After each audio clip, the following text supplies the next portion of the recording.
Hi all, I hope everyone is ready and set up to start tonight's MOOC. We'll just wait a few more seconds before we start just to give more people the chance to join and get themselves ready. So we'll wait a couple more seconds.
Hi everyone, and welcome to our MOOC. In tonight's session, you'll be diving into web dev with Dell, but just a little bit of housekeeping before we start. So backstage, you have me and Mary. I'm from Code First Girls. I'm an ambassador. I've instructed a few of the Code First Girls courses, and I've mentored a few of the fellows, as well as participating in their fellowship program.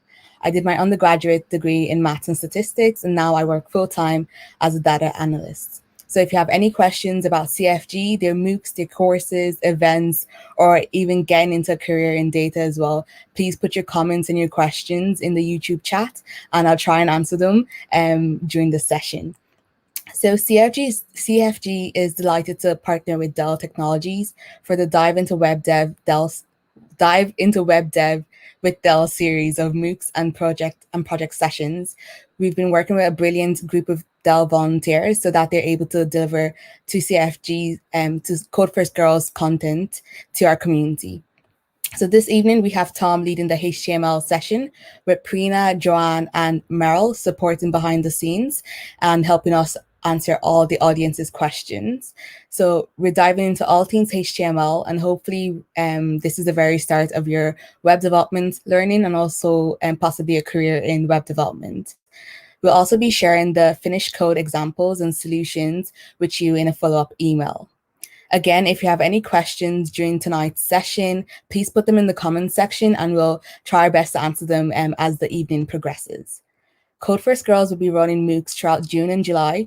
Please do have a look at the MOOCs and sign up to the one that you fancy. These sessions will give you a great insight into technical concepts and languages.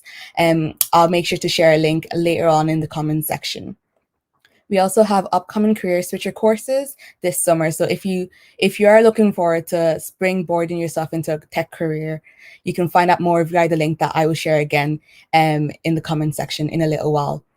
Just to let you know, the YouTube video will be up for a week or two after today's session. So if you ever want to rewatch the content, you can always visit this video through the link that you clicked on today. So without further ado, I'm really happy to welcome Tom on the stream. So I'm going to add him in a few seconds, and then we're going to dive straight into web development with Dell. Great. Thanks very much, Mary. All things HTML, let's hope. Oh, sorry. Oh, am I in now? Yep. Okay, great. So evening, everyone. As Mary said, my name is Tom O'Kill. I'm an account director at Dell Technologies. I work in the higher education and research sector. So I look after the relationship between a few key universities and Dell. As Mary mentioned, I'm joined by 3 other Dell colleagues from other parts of the business, covering sales and operations. So we've got Joanne, Prina, and Meryl. They are on the chat this evening, so they'll be looking at the chat, answering the questions. I can't see the chat, by the way, so please be kind to me. No comments. I should say before we begin that none of us are from technical roles. We don't do technical roles at Dell. It's sort of a mixture of sales, account management, operations. So we're not in technical roles, but we've been able to learn how to do HTML, and we've become confident in it. So hopefully by the end of this, if you're feeling a little bit unconfident, then please don't. Hopefully by the end of this, you'll feel confident too. You really should, because we can do it. We are sure that you'll be able to do it too. So have a lot of confidence in yourself.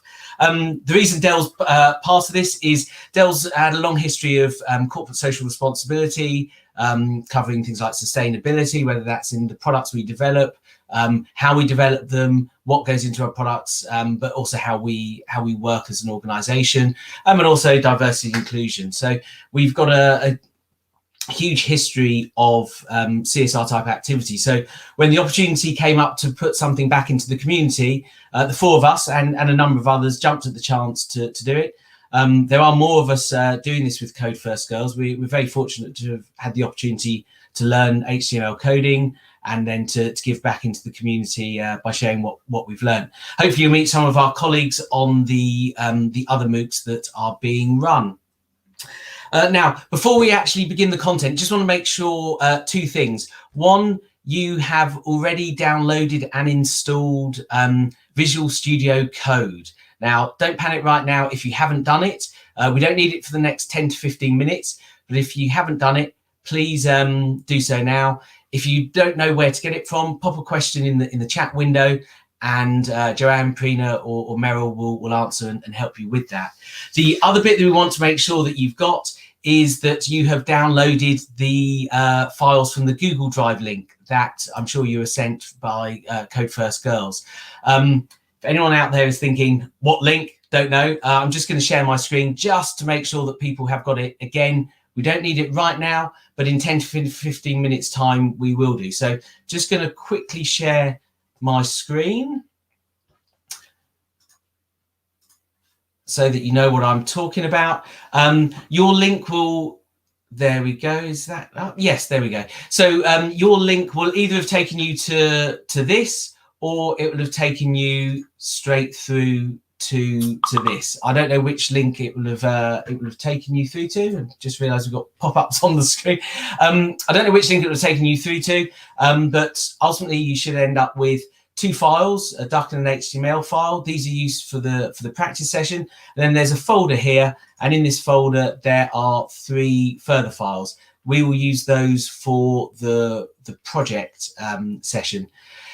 If you haven't downloaded them, hopefully you have. Hopefully you've downloaded them and unzipped them. But just in case you haven't, very straightforward. Right-click over the For Students folder, download. That's going to download the zip file. You can see it's saying preparing to download. What you then need to do is extract the zip file. Hopefully you've already done that, but I'm just going to quickly show you just in case you haven't. When I did it, I downloaded it and extracted it into a Code First Girls folder that I had. Just for the purpose of this, I'm just going to extract it anywhere. So double click on the zip file, and then when you're in there, you just click Extract All, and I just realized that's popped up on a different screen. Let me just cancel that. You won't have seen that. So that downloaded. I've come into the, let's go back one. You'll see it's in my downloads folder when it catches up with me. So there we go. That's the downloaded zip file. I've double clicked on it. I need to unzip it. Oops, sorry, I didn't double click on it. I double click on it, and then in a second, just hit Extract All. It will prompt you for where you want to extract it. You can change it to somewhere that's more suitable. I just, for the purpose of this, I'm just letting it extract in its default settings. And then you've got the extracted file. So you see the 2 files I mentioned, which will be for the practice, and then this folder or subfolder with 3 further files. So hopefully that's it. Any problems with that link, Prina, Joanne, Meryl, that my colleagues, they will put they may have already done it, but they'll put the link into the chat window. But do ask them if you've got any problems with that. But hopefully that has helped. So on to the actual content. There we go. Great. So we're going to spend the first 15 minutes just doing or 10-15 minutes doing a quick introduction about HTML. We'll then move on to the practice and the mini project, and that's where you need Visual Studio Code installed and you need those files downloaded. So if you haven't got them downloaded, don't panic. Just calmly over the next 10-15 minutes, download them, extract them, install them. We'll be using them during the practice and mini project, and then we'll wrap up with a sort of final 15 minutes about what's next. So, what is HTML? Well, HTML really is it's the foundation of every website you've ever visited. It stands for Hypertext Markup Language, and basically text in a document is marked up, and it's the markup itself isn't displayed. But the markup is what the browsers use to interpret the browsers interpret the markup to display the text. Sorry, just realised that messages are popping up on the screen I'm presenting on. So yeah, sorry. The browsers interpret the markup to display the text on your web page on the internet. But so HTML really are the building blocks of the web pages. The browsers can see the text if it was just plain text, but without that markup, they don't know what to do with it. They don't know how to present it to the outside world. And HTML, it's incredibly useful because it is the building block of web pages. As it says here, it's really HTML's to a web page. It's like DNA to us. It really is core. Now, web pages aren't just based on HTML. And we'll cover this later on, but there are two other facets to web pages. You've got HTML, and then you also have CSS and JavaScript. CSS being cascading style sheets, and JavaScript is an extra element on top. The CSS sort of changes the look of the HTML, and the JavaScript makes it interactive. And there is a great site that, just to explain or demonstrate really what that is. If I go to HTML-CSS-JS.com. Let's just minimize that. If I scroll down here, this is a great demonstration of the difference between HTML, CSS, and JavaScript and what difference they make to websites. So with HTML, you get the basics. With CSS, you get to see what you really want to see and what a user would like to see. But with JavaScript, you get the fun, engaging stuff. And that's what also helps to keep people on your website. So it's really important that HTML, as you see, it's the building block, it is the DNA. But later on, through the further MOOC that we're going to be running about CSS, you learn about that. You can add and enhance your websites. So back to here. Great. So how does HTML work? So basically, you start with what you want to put on your website, and that's typically in, say, a .text file. It's just a text file. So you want to have your company name, a little bit about the company, maybe the products you sell, how to contact. You might want to have an image, and that's just a standard text file. Now, if a browser was seeing that, that's how they'd present it. It would just be presented as basic text. It wouldn't be very interactive. Well, it wouldn't be interactive at all. It wouldn't be engaging, not likely to retain any visitors to your website. With HTML, you're adding the markup. Now, on the screen here, the markup's all shown in purple. It doesn't have to be, it's just for the purpose of this, but it's shown in purple. So with the markup, you get an HTML document, and this starts to give it those instructions about what the browser should do with it. So when the browser, like Chrome, reads an HTML document, this is how it interprets that. So now suddenly you've got the nice image at the top, you've got your company name in bold, it stands out. You can clearly see some examples of your products. You've got a click button for your menu, and you've got a contact details. So HTML starts to bring your web pages alive. It brings that text alive. As I say, when you add in CSS and JavaScript, it furthers that and makes it a lot more engaging, gets people to stay on your site. So what does a web developer do? Well, web developers obviously develop web pages, but they design and build them. But they need to think like users think. So they have to be creative. They need to make things that are easy to use, user friendly, really engaging. Often, not just often, but in the vast majority of cases, a website is the main linkage between a customer and an organization, a company, or an individual that wants to sell something or get a message across to an audience. So a website is vital to any business. So the web developer is really the web developer themselves. They are a vital person of any business today. They design and build these websites. They make them unique. So they create a unique user experience which keeps users engaged and on the website. They have to apply creative thinking to what they're doing, because it isn't just about the code. You have to think about what the website would look like and how it might work. And web developers can help build the online presence for customers. So the web developer really does play a very important role in many businesses. If you're if you're an aspiring web developer, then you need to really develop your HTML skills, because it's important that you don't just produce basic websites. As a developer, you might produce unique websites, websites that will work across different browsers, different platforms as well. Yeah, you might be looking at this on a phone, or a website, I should say, but also this content. You might be looking at a phone, on a tablet, on a laptop. You want to start adding in extra functionality as a developer, like online forms. Now, the examples you got on here, they don't just, I should say, they don't just use HTML. These examples also use CSS, and more than likely they'll also be using JavaScript as well.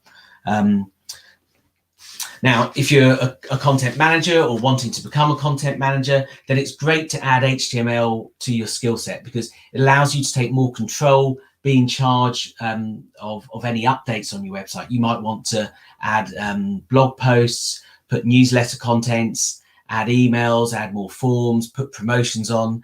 So if you're a content manager, knowing HTML allows you to do that, because it allows you to build something that's really going to stand out from your competition. And that is incredibly important on the web. I don't know how many websites there are, billions. So it's really important that your website stands out from others. So great for learning HTML if you're a content manager.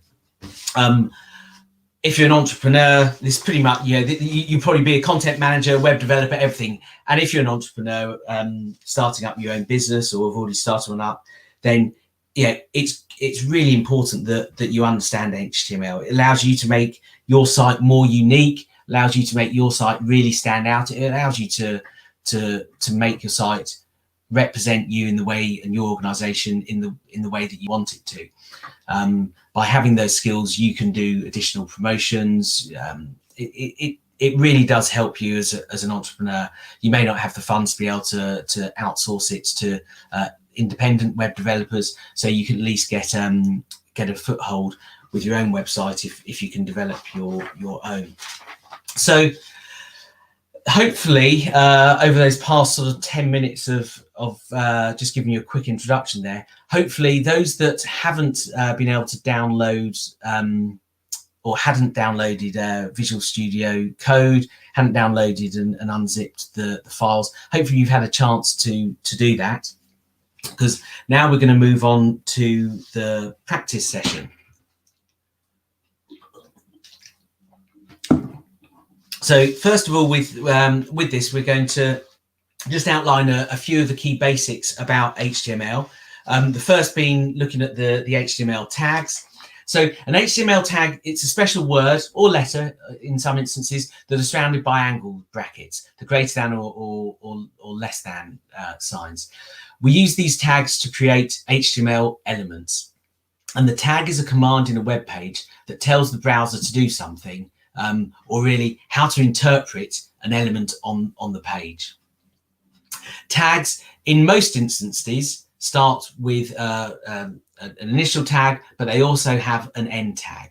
And with the end tag, the tag is very similar. You just have a / at the end of it. In this example, it's a heading tag, a heading 1 tag. So that's the opening tag, and that is the closing tag of the heading 1 element. Sorry. So, and then the word that would be presented would be hello. So the markup is the angle brackets with H1 and the angle brackets with the /H1, and then the text that gets presented is hello. So as I mentioned, it's most tags are in pairs with an opening and an ending tag, but some of them are single, and we call those self-closing tags. And a classic example is the break tag, which basically adds a blank line in to put a bit of spacing in, and that's BR. So where you have single tag, self-closing or single tags, obviously you just have the one. But the vast majority of tags have an opening and an ending tag, and they always, when they do, they always follow this format. We also have two different types of elements in terms of inline and block. So inline elements, they don't start on a new line. They literally do what they say. They appear in line with other elements, and they only take up the necessary width. Now, I'll explain what that means when we do some practice examples in a couple of minutes. But they only take up necessary width. An inline examples might be, for example, image. So if we were going to be putting an image in a line of text, we'd use the img tag to make an element, and then we would add in some additional content so that we could identify which image to post and how to open the image, i.e. do you want to open it in the same window or do you want to open it in a new tab?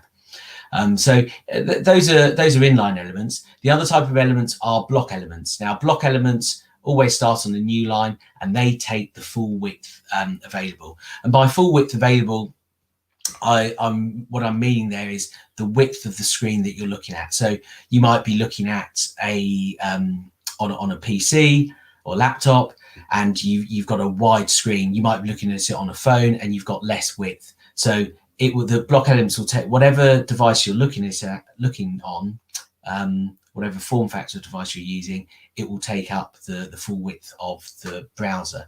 But we will go into these. We'll talk about these as we do some practice examples, which we're going to move on to now, in fact.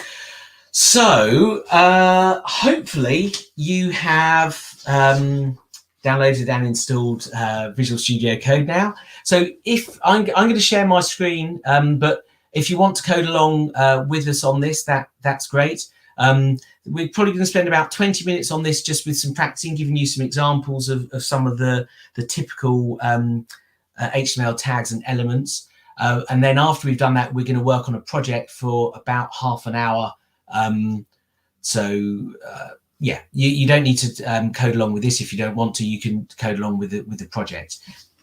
So let me just, oops, sorry, let me just move it. So we'll start with opening Visual Studio Code. If you haven't got it open already, you do need to open it up. You could do it by, I'm not sure, obviously I don't know if you're all on Windows machines or whether you're on Macs, but I did it by going down to the start bar and just typing Visual, and you'll have seen that it's, I'll do it again because I'm just realised I may have been a bit fast on that. By typing Visual, as I'd already installed it, it's here, so I just click on that. And you'll see here on the left, Visual Studio Code. Hopefully you've got that. If you haven't, please ask a question in the chat window. Joanne, Prina, and Meryl, they're there to help you with that. I've just realised I've been talking rather fast, so I'll try and slow down. So we've opened Visual Studio Code. Now what we want to do is open the practice files. So in fact, we're going to open a folder to save a bit of time later on. What we're going to do is we're going to open the folder that we've downloaded, but we're only going to use a couple of the files now. So this is the way that I would do it. You might have already got them open, but the way I'm going to do it is I'm going to do open folder. I'm going to go to the folder where I downloaded it, And the way I downloaded it, everything was in a zip file called for students. So I've selected that folder, and Visual Studio Code, VSC, is going to open that. Now, when it opens it, great, there we go. I'm just going to zoom in on that. Ignore the Google and the Chrome browser on the right for the time being. I'm just going to zoom in. If you're on a Windows PC and you want to zoom in, it's Control Plus. I'll do it a couple of times to make it a bit bigger. Hopefully that's good for everyone on the screen.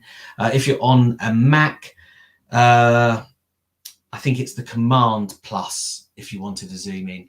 But what you should see, if you've opened the folder, you should see, let's just close that. What you should see are two files.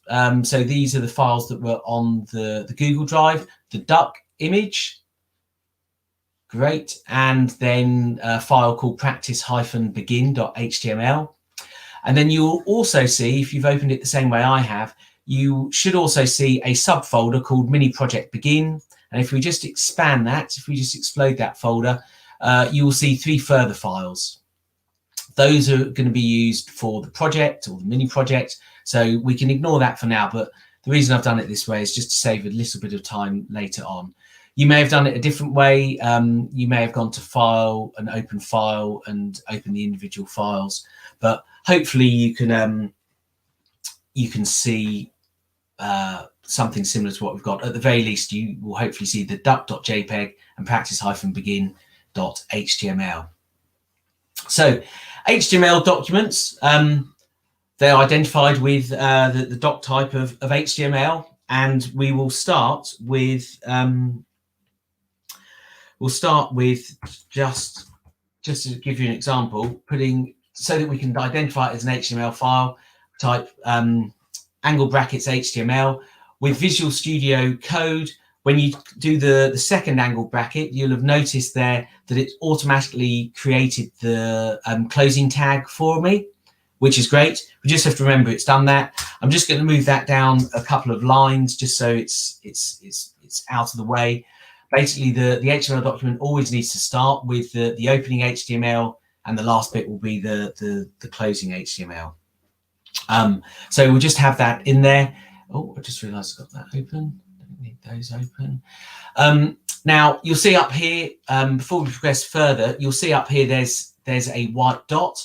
That's telling me that the file is as yet unsaved.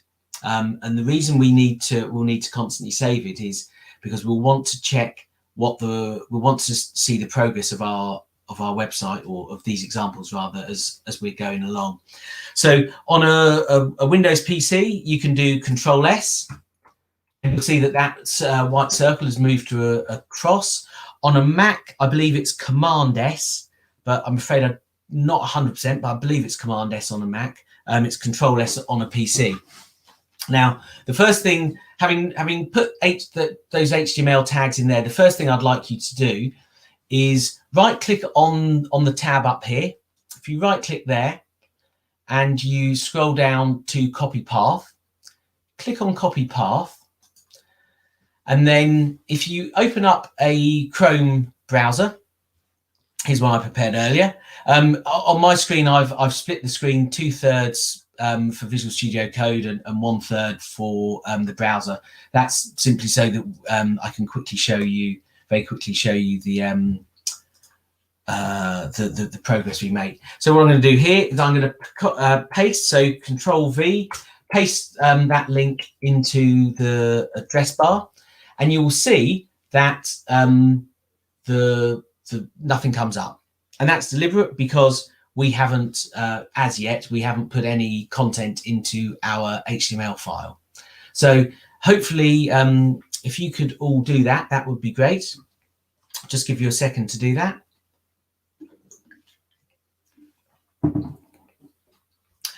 Now, the first example of what we're going to add in here is basically what we call the head. Now, the head tag, that relates to over here in the Chrome browser, the way that the name of the web page. So in here, we're going to call this HTML reference sheet. And you'll notice, remember, white circle. So I want to save that. So Control S. I come over here onto my Chrome browser. If you hit F5, it will refresh the web page. And I've made a mistake in the first thing I'm showing you. Everyone makes mistakes. I forgot. So in the head, actually, I need to give it the I need to give it the name, and the name is title. So let's just correct this. Apologies, everybody. Let's just correct that. There we go. Right. So the head is a place where typically metadata, what's called metadata, is stored, and metadata is normally stuff that, or it's content. We'll go into a bit more detail in the project, but the metadata is content that isn't presented by the browser. The exception being the title, and the title is the bit that appears at the top there. So this time I'll do Control S to save it. I'll come over here, hit F5, and hopefully you can see at the top here those words have now changed to be HTML reference sheet. And that's basically the first bit we will show you on here as part of the practice. Okay, hopefully that's worked for all of you. Now we're going to have a look at say some of the body content. So what I'm going to do, actually, before I do that, I'm just going to pull up a browser. Oops, there we go. So we had that. Let's go here, and I'm just going to do HTML body tag, and just see if we find the definition. Now, W3 Schools is a great site to look up when you're learning, or even in fact once you're already a proficient web developer, because it's got all of the tags, all of the elements in here. So we can look up. So body tag, it defines the document's body. It contains all the contents of the HTML document, the headings, the paragraphs, hyperlinks, everything. So the body is literally what it says on the tin. It's the main body of the website. So we're just going to add a body tag here. And again, you'll notice I hit the second angle bracket, and it automatically populates the closing tag for me, which is great. And what we'll do, we'll have a look at some headings. I think in on the slide deck, when we were talking about opening and closing tags, I referenced, I can't remember whether it was H1 or H2. I think it was H1, which is heading 1. So let's have a look at adding in an example of a heading tag. So H1, again, the second bracket, it gives me the second one. I'm going to put HTML is great. I'm going to hit Control 7 because I want to see what difference this makes to the website or the page we're building on the right. So Control S. Over on Chrome, hit F5. You don't have to hit F5. You could hit the refresh button up there, but F5 is a bit quicker. And there we go. HTML is great. That's in bold. It's visible. It looks important to me. Hence, it's the heading 1. Let's have a look at some of the other heading types so you can see the difference. And we'll also call that so that we've got continuity, so that you can really see the difference in the styles. Again, Control S. Over here on the right, F5. So you can now start to see, this is what I meant when I talked about browsers using the markup to interpret the text and display it. So Chrome knows, as all browsers do, that an H2 heading is not as important as an H1 heading, and therefore it puts it in a slightly smaller font. All browsers do this. They do it in slightly different ways, but they all, as in, Chrome might use, I don't know, Times New Roman 14 for this. Firefox might use Calibri 14, but they all know that an H1 is more important than an H2. Let's have a look at an H3. HTML is great. And in fact, let's speed up a bit. Let's put a few. Let's do H4, and then we'll show them all. HTML is great. There are 6 heading tags. H5. HTML is great. And then H6. HTML is great. Right, remember the save. Control S, we've lost the white dot. Over here on the right hand side, we'll refresh, and there we go. So I'm not sure how clear that is to you on the screen. I'm just gonna maybe I'll zoom in on here a little bit. Maybe that's better for you all. Hopefully it is. So what you can see here is Chrome is interpreting the markup. It's to display the text in different ways, and you can see the text is the same over here in the HTML document, but it's the markup, the H1 through to 6, that makes the difference with how Google interprets it. The next thing we're going to add, still in the body, is, well, often web pages have a lot of text, so we want to have a paragraph of text. Let's have another look here. Let's ask Google, let's look at the HTML paragraph tag. In W3 Schools comes top of the top there. So let's have a look. What's a paragraph tag? A paragraph tag, which is the P in the angle brackets, it defines a paragraph. Simple, nice and straightforward. So let's add a paragraph tag in here. Now, again, it's got the it's done the closing brackets. What we're going to do, we'll do a little sort of cheat here. Save me writing a load of terms within Visual Studio. If you type lorem and hit the tab button, it will automatically populate, or rather, it will automatically generate some text, lorem ipsum text. If anyone's ever worked in marketing, and you see some placeholder text before someone's actually written the content, then it's lorem ipsum type text. So lorem ipsum is within Visual Studio Code. If you type lorem, press the tab key, which is the one just above the caps lock key on most keyboards, then it will auto create that text for you. There is a website you can go to do the same thing, but here I've just done it there. I'm going to save that just so that you can see what that looks like over here on our website. And there we go. So, oh, there we go. It's Latin, so it's asking for a translation. We'll just ignore that going forward. So you can see that has really nicely added that in. If we want, we could add in a link as well. So I'm just thinking of time. No, I don't think I've got time to add a link in. So I'll pass on that. I just want to make sure. I'm just going to zoom in one more time on the HTML document so that you can see it better. Let's just drag that across. So hopefully you can see what I'm typing better there, and also you can see on the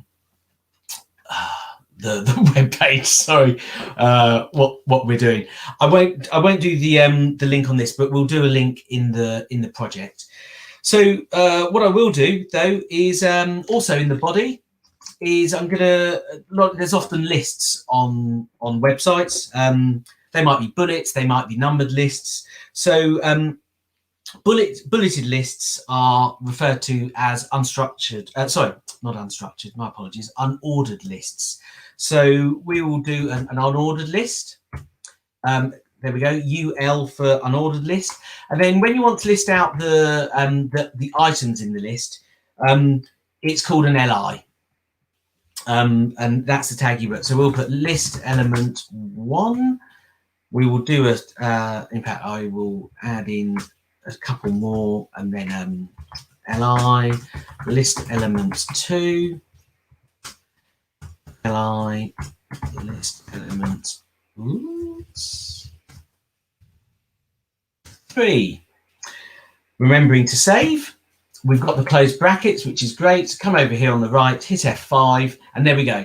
So you can see this unordered list. It's a bulleted list. So that's the bulleted lists, but lists often are also numbered. So we'll have a look at numbering, putting in a numbered list, and a numbered list would be an ordered list. So very straightforward. OL, if UL is unordered list, OL is ordered list. Actually, just show you something there very quickly, because you may have noticed this as I've been typing. If I do, let's take that out completely. So you can see currently the markup on my screen is currently showed in blue. If I do this with ordered list, you'll notice that the body closing tag of body, you notice it's gone red, and that's because Visual Studio Code has identified that there is a problem in the markup that I've written there. As soon as I put that in, because it's got the closing tag, it sees that everything is balanced, everything is ordered, and so it goes back to blue. If I delete that, see, does it go? No, it doesn't go back to red. I thought it would, but it doesn't. So, but at least now I'm gonna. There we go. That's gone red. So at least it gives you a prompt as a reminder that you need to have the closing tags. So an ordered list, again, we use the same for the list items or the items in the list. It's the same LI. It doesn't matter whether it's an unordered or an ordered. We use the LI. And again, list element 1. Oops, LI, list element 2. LI, oops, list element 3. Now, I'm deliberately going to not save this because I should have done this at the start to show you the importance of saving. If I come over now to the right-hand side and I hit F5, nothing's changed. And nothing's changed because I haven't saved the file here that we're working on the left. So, and you know it's not saved because you've got the white circle up here. You want that to be across. So let's Control S. And back over here, F5. There we go. Bulleted, sorry, not bulleted, numbered lists or ordered lists. And you could carry on and those numbers 1 to 3 will just keep going. There's only a couple more quick things I want to show you in this practice in the body. So far, we've been using the tags where you've got the opening and the ending tag, the opening and closing tag. But I did mention that there are tags that are single self-closing, and I mentioned the break tag. So just as an example up here, as you can see on the, if I remove, if I delete that line there, you'll now see that there's no gap between the unordered list and the ordered list. I will save that and I'll come over here and you'll see that even though there's no gap on the left-hand side, on the right-hand side, there is still a gap. What we'll do here, if I add in a break tag, if I add in a couple of break tags, Control S to save, come over on the right, hit F5, you'll see that the unordered list and the ordered list are now further apart. And that's what the break tag does. It adds in extra space. The last bit that I'm going to show you in the practice session here is just about, because I'd mentioned about images earlier, is basically I'm just going to add in an image. Now, to add in an image, we need a couple of things. So we will add the anchor. So to add an image, you need an anchor, what's called an anchor tag. And then you need what's called an href. So this is basically what's the item that you want to anchor. So we'll do href equals and then open brackets. Now, because my duck image is in the same folder as the HTML document I'm working on, you'll see as I did the open brackets, it's actually giving me a list of the other files here, so it makes it nice and easy. So I can just click on duck.jpg. So that's fantastic. What I also want to do, and this is really important in any HTML, is you need to give alternate text. An alternate text is the text that the browser reads and interprets, so that if you're using a screen reader, or if your customers or people visiting your site are using screen readers, then this is the text that screen reader will read out. So that's called alt. And here I'm going to put my duck image. So we're going to do that, and then I'll put the closing brackets, and then you see the body has moved from red to blue. I'm going to save that, and over here I'll hit F5. Now it looks like it hasn't changed, but it has, because let's just come over here. F5. Oopsie daisy. F5. It's not where I think I'm zoomed. Is it because I'm zoomed in? I must have made a mistake here. Let's have a look. So We've got href, we've got the duck, we've got the alternate text. Ah, I see what I've done there. I've accidentally added in an angle bracket, which wasn't required. Let me just sort this out. I've made a mistake here. So everyone makes mistakes. There we go. So I do apologise. I've just lost my train of thought. I think it's. Oh no, I haven't used the. Let's start this again. I think I've been talking, and let's change that to screen. There we go. Hopefully this is. I have actually given you some false information. I do apologise. So we got the image. Right, let's see if that works now. F5. Yay! Sorry, so I'll explain very quickly the error I made. Block and inline images. So I got myself confused about the anchor tags. Actually, to add an image in, it's the IMG, and then you need the SRC to identify what file, what image you want to put in, and then the alt is still the alternative text that you'd want to add in. Now, as you can see on the website, on the page here, yeah, the duck is huge. That's too big. So just for this, we're just going to change the size of it. Now, you could do this in CSS, but for the purposes here, I'm just going to do it in HTML. So I put width 200 over on the right hand side, hit F5, and there we go. Now you can see that lovely duck image. What I was doing, I was getting ahead of myself, really.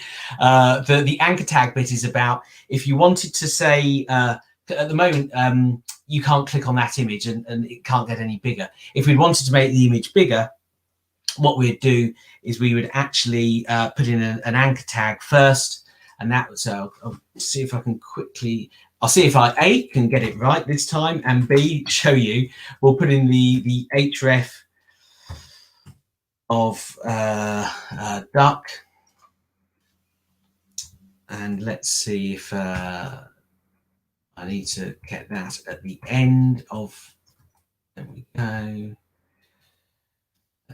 Let's see. Right, so let's save over here on the right, F5. So it's still the duck. But you might, if you were quick, you would have. Let me zoom in a little.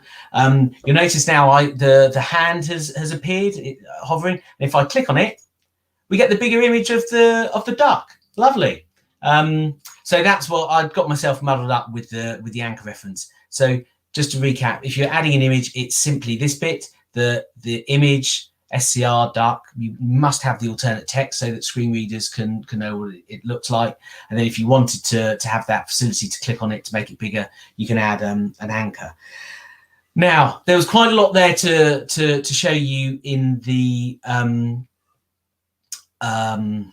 practice session. I'm going to have a sip of water, and we're going to move on to the project in a second. So just bear with me for a moment,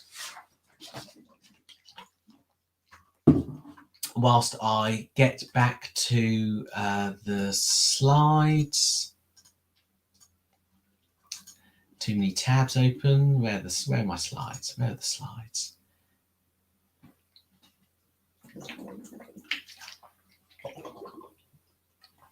Great. Great, as in I needed that water, but great, we've got to back to the slides. Super. Okay. Crikey, the time. So within HTML, there's this thing called semantic tags and writing semantically. And writing semantically means using the correct tag to do the correct job. It's very simple, as it says on here. The semantic elements clearly describe its meaning and responsibility to the browser and also the web developer. I think of it as using the correct tag to do the correct job. Straightforward. We use the semantic tag of a header for the heading. We use the tag of nav for the navigation bar. Often you go on websites and you'll have the big logo up the top, and then underneath you might have the navigation where, coupled with CSS and with JavaScript, you'd then be able to hover over and you get lots of drop down menus. You've got your main article. You might have an aside. They don't have to be on the side. They could be underneath, but you have an aside, sort of secondary content. You then will have sections, and then you have the footer. And the footer is normally where, obviously things like copyright goes, maybe some basic contact details. But it's really important to use the semantic tags, because this is what allows the browser to understand what you're trying to do, why you're doing it, and what the info is. So it will know, if you put your paragraphs in your header, the browser will be confused because you're putting paragraph information in a header, and a header wouldn't normally have paragraphs. It's got headings, H1. Paragraphs would normally go in things like the article or the section. So it's really important that semantic tags are used, and that you write your code, you write your HTML semantically. Because as I say, it's all about using the correct tag to do the correct job. Right, so we are now going to move on to the project. So if you weren't coding along with me, or with us, sorry, if you weren't coding along with us for the practice, hopefully you'll be able to code along with us for the project, because what we can do here is really interesting. This project is about building a simple prototype website promoting a yoga studio. So it's going to use simple HTML. If we've got time, I'll paste in some CSS just to give it a slightly different look. But this is about the project is about building the website, and it's about building this website on the right here.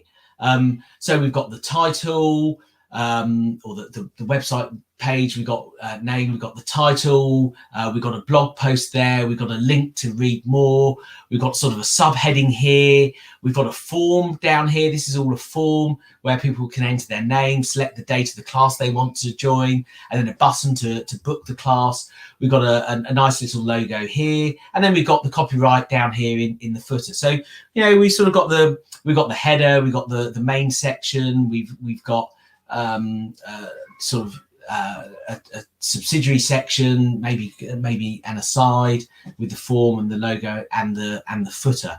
Now ignore these two images down here. Yes, we use this image on the right. The other is just to fill in the slides. So what we're going to do, the requirement, consider this sort of, we've been given a brief by a customer. They would like us to build a website. They want us to build a structured web page for their yoga startup company. The owners told us they want to keep the website simple, easy to use, nice and clean and crisp, but we need to include essential information and add a booking form to the page. So we can see what they are here. This is what our end goal is going to look like. In the real world, we would produce what would be called a wireframe of this. We'd have a think as the web developer about what it might look like. And as I say, we'd come up with something clean with the heading, the section with an article in it, the blog post, the link, the aside for the main content. We've got a form, we've got a script for the footer. So we're going to build this. You're going to build this, and I'm going to build it with you. So if you haven't already, open up Visual Studio Code. Oops. Click the wrong button. So open up Visual Studio Code. Now, you could do this in different ways. I'm going to keep it simple. In my mind, well, we can close that down there, which is our practice. So I'll just, hopefully this is zoomed in enough for you. If it's too much, I'm sure someone will let me know. But what we're going to do now is, over on the left-hand side, we're going to go to that subfolder, titled Mini Project Begin. And we're just going to expand it. So you should see 3 files listed. One is index, which is our HTML document. One is the lotus.jpg, which is that lovely lotus flower image that we want to build into our website. And then finally, there's a third one called Yoga Banner. Now, we can ignore this. This is just in case you wanted to use this instead of the lotus image. So I'm just going to use these 2 files. image and Lotus.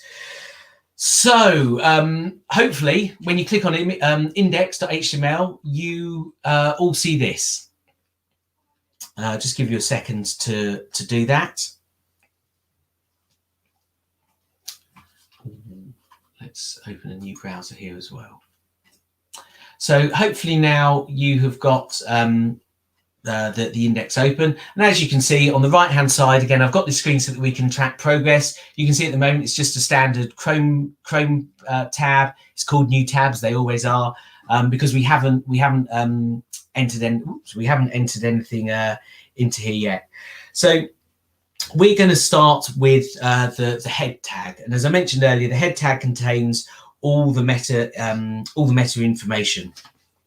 Now, the meta information, as I mentioned, that doesn't get rendered; it doesn't get shown in the browser. But it's important that we put this in, because when within the head and the meta tags, we can put a description of the website. This is what Google will show when someone searches for our website. And to give you an example of that, if I go back to this browser, which is on the wrong screen, but if I go to a new tab here, and if I type, let's just type yoga.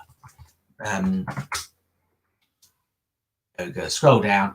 So things like here, this information here that Chrome's pulled back in the search from Wikipedia, that information will have been in the meta tags, in the meta tag descriptions in HTML. So it's really important that you spend time on the meta tag, or the meta tags, I should say. So we are going to first of all, right, so let's start work on the head. So we've already got the HTML opening and closing tag in, which is great, and we've got the head opening and closing tag, which is great, and then we've got the title Lotus Yoga. So just going to click save. And then I'm going to remember we want to get the path for this file. So over here on index.html, right click when you're hovering over it, select copy path, and then over here we're going to paste that into the search bar, so the address bar. And as you can see, because we already had the title of Lotus Yoga in, I'll zoom in a bit more on the right hand side here. Oh, it doesn't change the top, I forgot. But if you look carefully, you'll see that already says Lotus Yoga. But let's add in some more meta information into the head. So we will add in meta, and we need to identify what type of meta information. So what the meta name. We're going to call this the description. So meta name description, and the content for that is going to be yoga website. So the description is yoga website. We haven't got the closing tag there. I'm just going to hit, save that, and I'm going to come over here on the right, hit F5, and as you can see, no information is presented. That's because it's the meta, and Chrome reads the markup and knows not to show that content. We're going to add in an extra bit of meta. So meta, and this time, what type of meta information we're going to add? We're going to add keywords. So Chrome will read that as keywords. So when it's looking for keywords, this is what it will pull back. When example I showed you on Wikipedia, and we're going to put a few things in here: meditation. Maybe spelling as well, relaxation, I could do with some of that, classes, what else? I forgot, you can see that's red, so I forgot to put the angle bracket at the end. Let's put that there, hit Control S, come over here, again, you see it's not there. So we've put a bit of meta information into our head. Sorry, let me drag this across so that you see a little bit more of the website, of Visual Studio Code. So we've got the head and we've got the meta information. now we're going to move on to the body of it. So we've already got the body tag written in here. So in the body, we are going to add, what are we going to add first? So let's go back to our, I'm going to be doing a bit of tabbing between things. Sorry, yeah, I'm going to be doing a bit of tabbing between things so that we can see what we're trying to build. Now I'm going to get that. Let's so right, this is going to be a bit awkward because I can't zoom in on there. Anyway, you hopefully follow along. If you could see it, you would see that the first thing we want to add is the header with the title of Lotus Yoga website. So let's tab back to here. So we're in the body, and we're going to add header in here, and we're going to want that identified as H1 because it's the most important heading in our. Oh, I've spelled header wrong. Just correct that. It's the most important header, and what did we call it? We called it Lotus, or I think it was in capitals, Lotus Yoga website.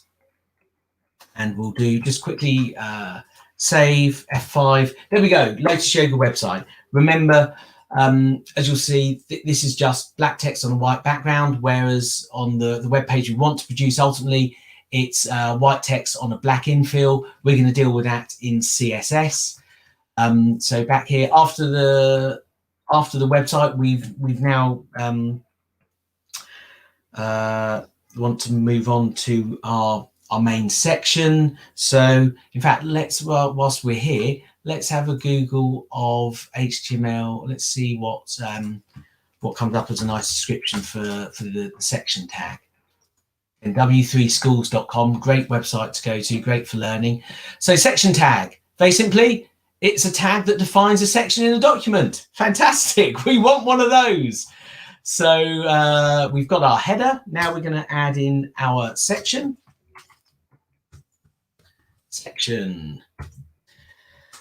Now in the section, we want to have an article because that's what it is. And just quickly hopping back here, let's do a quick search for article. I won't search all of them because we will run out of time, but let's have a quick look. Article. An article tag defines specific specifies independent self-contained content. Great. It should make sense on its own. Examples are blogs. Perfect. That's what when we looked at our website here, this is a blog post because there was a title, who it was posted by, the content, and the link. So hopping back to here, so we've got the section. Now we're going to add in the article tag.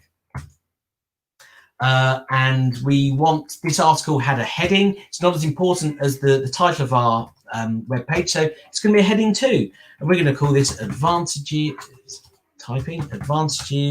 of daily yoga practice. And we've got the practice. We've got the secondary closing heading there, and then underneath that there was some smaller text. So let's see. Oh, there is a small. In fact, we could do a search for that. Just quickly on. Small might be better than an H3 because it's not a heading. It's almost like a subheading. It's smaller. Simple. Small tag defines smaller text and other side comments. To me, that's what this is, because this was basically saying posted by it was Julia Simmons. My eyesight's not that good. I do just happen to remember that's what it was. I think that was the date. So let's save that now. Let's see what this is starting to look like. So Control S over onto our Chrome browser, F5, and there we go. Advantages of that, we've got the heading of our post, of our article. We've sort of got the subheading, the small bit. And if I flick back to here, sorry about the slowness there, you can see this is starting to look a bit like it. That's in bold, that's smaller, so that's good. And now we need the body content. So let's hop back here, and we want to add that paragraph of text underneath there. So earlier, remember we had the paragraph, and I gave you that lorem example. I did mention earlier that actually you can go to a website to do it if you didn't want to use the feature within Visual Studio Code. If I type lorem ipsum, here's a generator. Click on that. Oh, it's slow. And then generate 5 paragraphs. You can obviously change it, and we'll do it this way this time. We'll take the text from there. So copy, and then we're just going to paste that in there. And down the line, let's save that. Over on the right, F5 to refresh, and there you go. You can see we've got the text in there. Now underneath, you may remember that underneath this text, underneath this article, the blog post was a link for reading more. And when I got myself muddled up earlier about anchor tags and images, for links, you definitely use an anchor tag. So what we'll do here is we're gonna add in that anchor tag. It's still within the article, so let's add it in here now. When we add the anchor tag, we need the href, which is where which is the attribute. That's the href attribute is the identifying where to send the users to, where you're going to send them. Now, I don't have a link, so I'm going to go back to here. I'm going to do a search for a yoga exercise guide. Let's see. New York Times beginner's guide. Sounds good to me. Great, that looks great. So I'm going to copy that link. So just click on the address bar at the top there. Control C to copy it.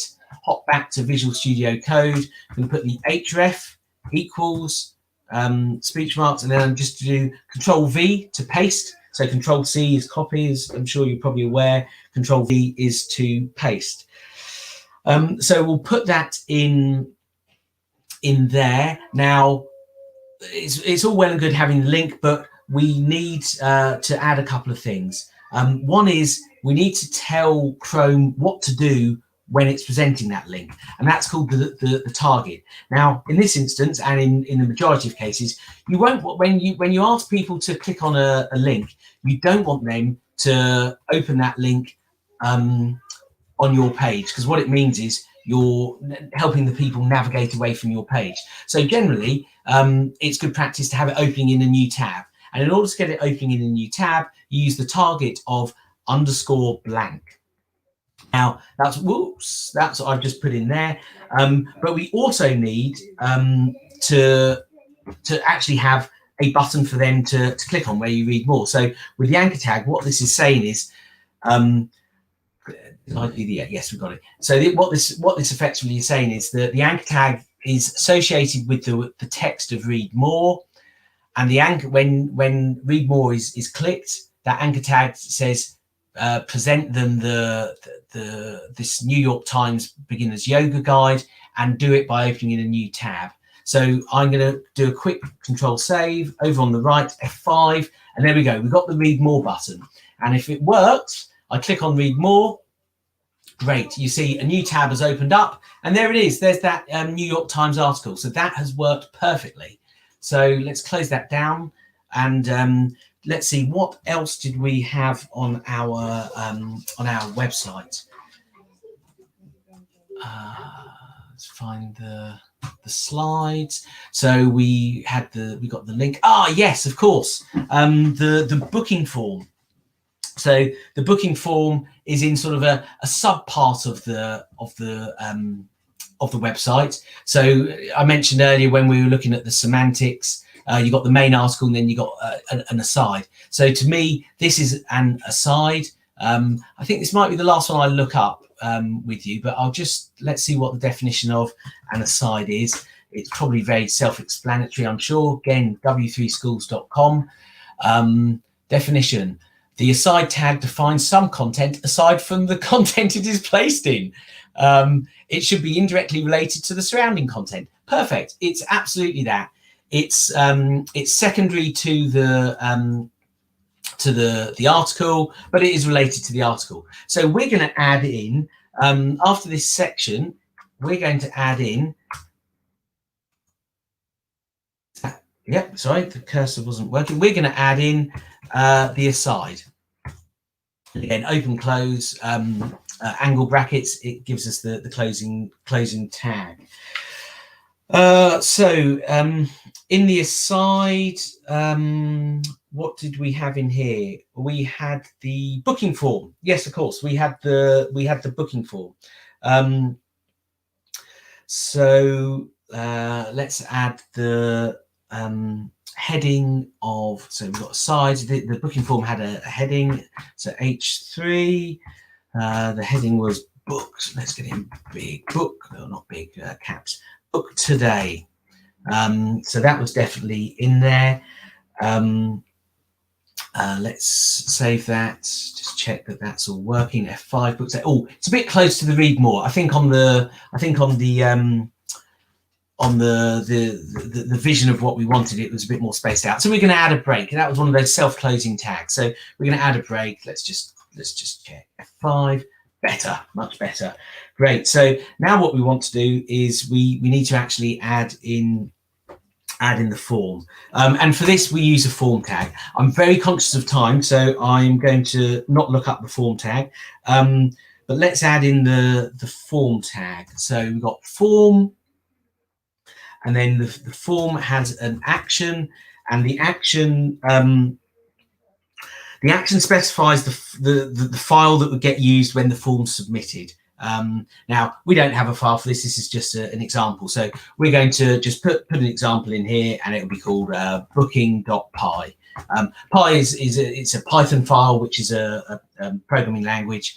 So it'll be the actions booking.py, and we need a method. We need what's called a method, and this really sort of tells Chrome that the information's got to get sent somewhere, and the method we're going to have in here is post. So as in it will post the data. So we're going to have the post. Now to represent to represent this on the website, we're going to need the fields or a name label, the name label, the class date label, and the date input. So we've got to add all of these in, because at the moment these won't really mean anything to Chrome. We'll need the closing brackets there. That's good.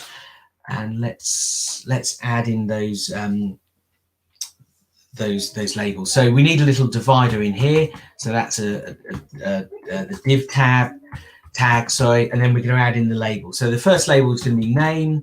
I think if you recall, that was on the. I am going to quickly just go back just to check. Yes, so difficult to see here, but you see name and class date, and then we've got the date picker, and then book class there. So let's come back here. So name, I was right in that. The input type, we need Chrome, we need the browser to know what type of input will it allow in there, and in this we're going to allow text so people can type their names. And for when we're receiving the data, we need an identifier to know what we're receiving. So we're going to call that guest name. There we go. Just don't need an extra line in there. Let's just keep that nice and tidy. Let's save that, have a quick look over here. There we go. Great. Look, we've got name and we've got the free text field, Tom. So that's great. Now we need to add in the date field. So we're going to just space it out. We'll put another break in. And then we need to have the label. Oops, sorry everyone. Label, and this was class date. Good. We need an input type here again. Now here it's not going to be text because you don't want to free text on this. What we're going to do is we're going to use date. Now Chrome is great because, and other browsers, because it will know that this is a date picker. And I'll show you what I mean by that in a second. I'll put name here as class date. Again, this is basically for when the data is sent to us in the back end. We know what the data is about. Let's close that, just save that. And over here on the right, F5 to refresh. And there we go. So class date. And when I said about the date, Chrome is great and other browsers are, this is where, look, we can click on that by simply using the type of date. We've got this pop-up where we can select the date. So that keeps it nice and easy, very, very easy. Oh, you may have noticed that I wrote these in lowercase. I joined the names together and did the first word in lowercase and the second word in uppercase for the first letter of those words. That's called camel case. And this is because there are no spaces in names in inputs or any attributes. So you could do it as camel case, or you might use underscores. But camel case is very common. So that's the form. What were we missing from the form? We're missing the button, and we need that button so that we can submit the form. So let's, where was I? We got the break, we've got the inputs there. Need a button. Let's get, well, do you know, I forgot to put, I think I forgot to put a divider in there. I think a divider might have been good, but let's see. Let's at the very least, let's add a break. And we're going to add a button in. So, so a button is an input type, and that input type is submit, and that tells it that it's going to need a button. We're going to name of book, and that's for our benefit when we get it, and the value, which is what's written on the button, so that people know what to. On our example, it was book class, so that's what we're going to use there. Closing angle brackets, save that. Over on the right, F5. Wow, we've only got 15 minutes left. Oh, I've got that a bit close. So maybe I'll add in another break. I don't think it was that close on the screen. So there we go. That looks a lot better. Now that's the end of that section. Then if you recall very quickly, because I'm very conscious of time, we've then got down in the footer, we've got the little logo and we've got the copyright stuff. So let's go down here. So we finished with the aside. We need to add the image and the footer now. So let's come down here. Let's start with the image, and I'll get it right this time. So we need the image. We need to include the source attribute, which is the src, and we are going to add in the lotus.jpg. If you recall earlier, because the image file is in the folder where I'm doing this work, Visual Studio Code gives me the option, so I can just click Lotus. We've need that all-important alternate text so that we can describe it for the screen readers. We'll put Lotus flower, and that should be sufficient. Let's just check. Let's save that. Let's get F5 over here. It's big, but don't worry. As I mentioned earlier, that comes with that's dealt with in CSS. So we've added the image. What was the other thing? It was the little copyright information. So that was in a small paragraph. So we'll call that. Oh, sorry, I haven't put the footer in. So we then need the footer, and in here we need the paragraph. And what we're going to write copyright.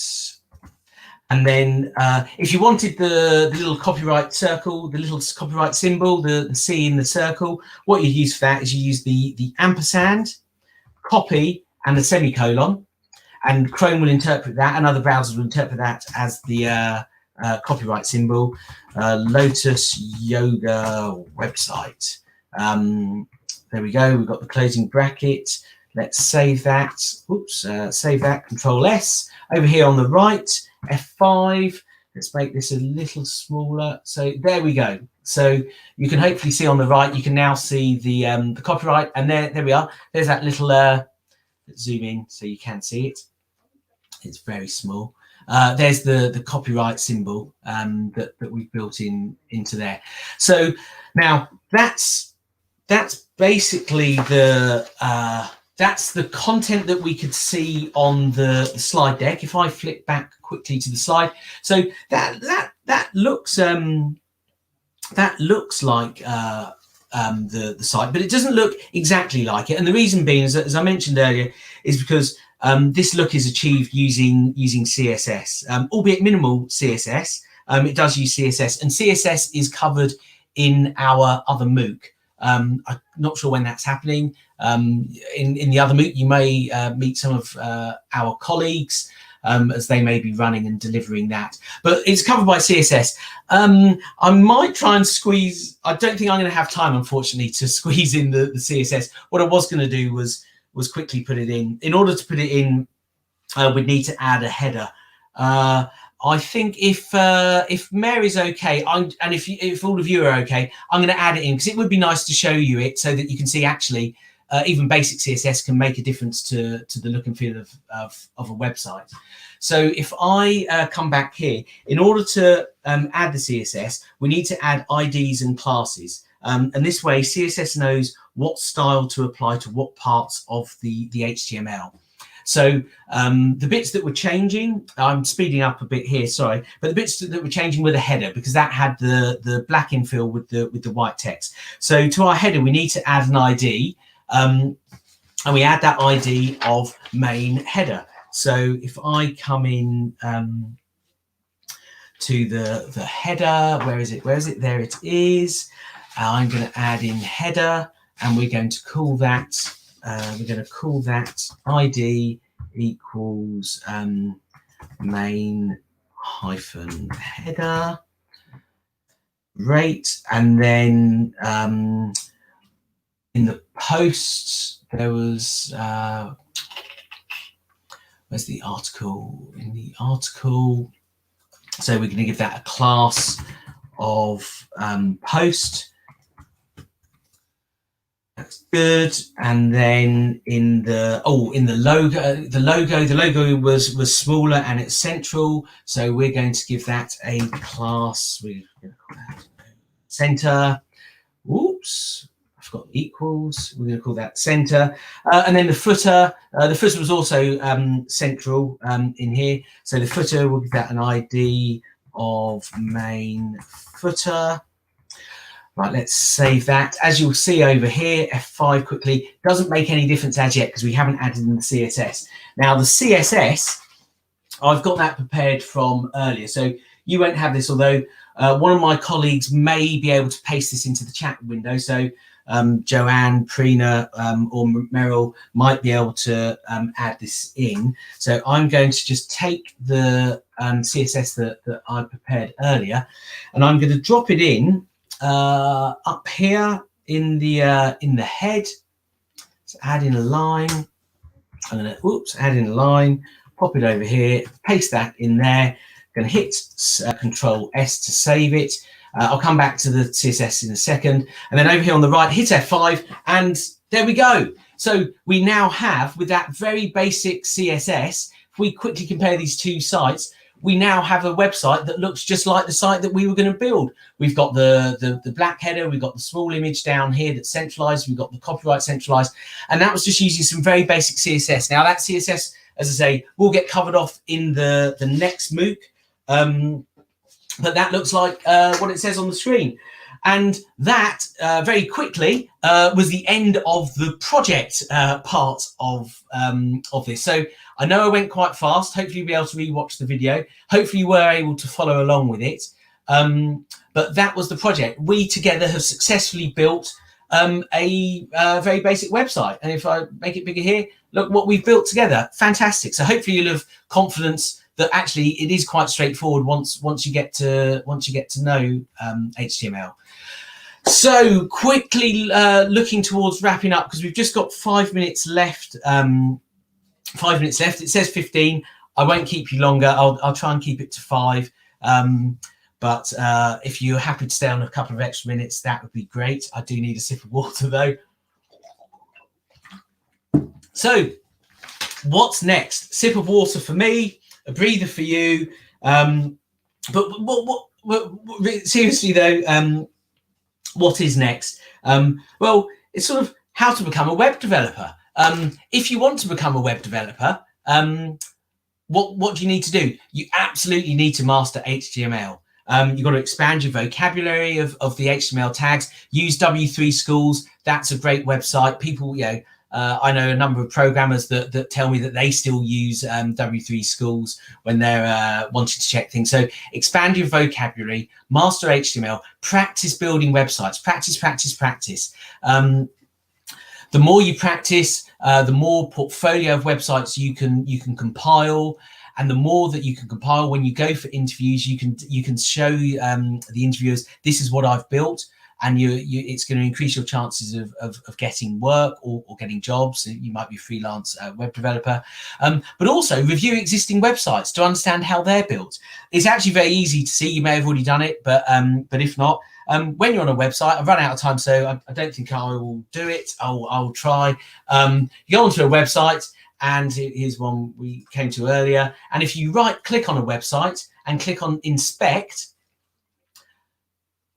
up here pops the HTML and all of everything that's been written to make the website. So it's really easy to. So that's a right click, inspect, and that allows you to look at how, let's get back to the right page, look at how websites are built, and it helps you to learn, because you might see a web page that you really like the look of, and you can learn how they've built their website. So it's a great way of learning by inspecting existing web pages. So master HTML. The next steps after that would be learning new skills. We touched upon CSS just very, very briefly.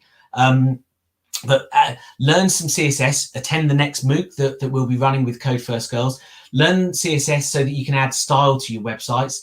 And then after that, add JavaScript. That gives you far more action to the pages. Remember that website we went to earlier, the html-css-js.com, where I was able to click buttons and the smiley face bounced around? That's the JavaScript. So add that to make it more engaging. If you really want to, you can investigate jQuery, which is an extension to JavaScript. You definitely would need to sort of spend some time familiarizing yourself with wireframing and wireframing tools. Sketch is a very popular wireframe tool, and that allows you to literally sketch out, wireframe what you think the website is, what it's going to look like, how you want it to look, so that you then know what markup to use in order to build it. But HTML, CSS, and JavaScript together, they are essential for web development.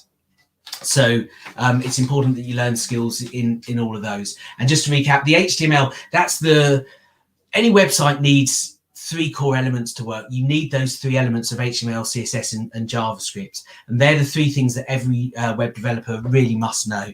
The HTML gives you the content and the structure, the very core. The CSS gives you the presentation. It changes the look of an element. It presents it in a much nicer way, makes it more attractive to users, makes it more engaging. And then that JavaScript gives you the behavior. It gives you the interactiveness. It makes your website interactive. That's what will hold people on to your website. That's what will make it engaging for them. That's what makes people want to stay, because they're having a great, simple, nice, good experience. And then my last slide is just basically a quick summary. HTML, it's really useful. In fact, I should have amended these slides. It's fun. I have loved learning about HTML. I really have. It can be lucrative skill to learn. Becoming a web developer, you can lead on to becoming a programmer. So whether you learn it professionally or as a hobby, it can open up all sorts of opportunities. I've loved it. This has opened up the opportunity for me to share what I've learned with a community, and hopefully I'll get to do more in the future. Something that I don't think I mentioned earlier, I did keep saying the word markup. but I didn't specifically say what point 3 says here, which is that HTML, it's a markup language. It's not a programming language. It's a markup language, but it can lead you on to all sorts of other things. Add CSS, add JavaScript to your skill set, and you could become a fantastic web developer and beyond. And it really is never too late to learn. Never too late to learn new skills. No matter what your background is, you can learn it. Joanna, Prina, Meryl, myself, the other Dell colleagues, none of us have got technical backgrounds. We're not in technical roles, although we work for a technology company, and we've been able to learn it. So I'm certain that you can learn it as well. So do have the confidence that that you can do it, that it shouldn't appear daunting. It really is something that you can pick up fairly quickly. I really hope that you've enjoyed the MOOC with me today on HTML. There is another MOOC later on, not today, but later on in the future, that is the CSS MOOC. And with that, I will pass you back over to Mary. I'd like to say thank you very much from myself, Joanna, Prina, and Meryl, and the other Dell colleagues that are part of this with Code First Girls. And thanks to Code First Girls for giving this opportunity to us to share with the community. And thanks.